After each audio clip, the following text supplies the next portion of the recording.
നമസ്കാരം.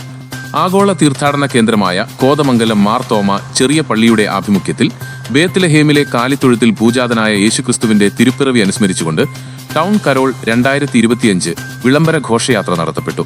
വെള്ളിയാഴ്ച വൈകുന്നേരം 5 മണിക്ക് തങ്കളം ലോറി സ്റ്റാൻഡിൽ നിന്ന് ആരംഭിച്ച ഘോഷയാത്ര കോതമംഗലം MLA ആന്റണി ജോൺ ഉദ്ഘാടനം ചെയ്തു.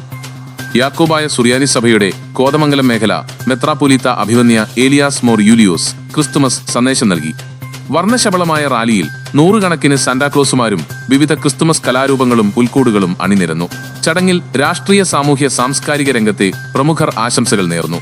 പള്ളി വികാരി ഫാദർ ജോസ് മാത്യു തച്ചേത്തുകുടി, സഹവികാരിമാർ, തന്നാണ്ട് ട്രസ്റ്റിമാരായ KK Joseph, AB Chelatt, managing committee അംഗങ്ങൾ എന്നിവർ ടൗൺ കരോളിന് നേതൃത്വം നൽകി.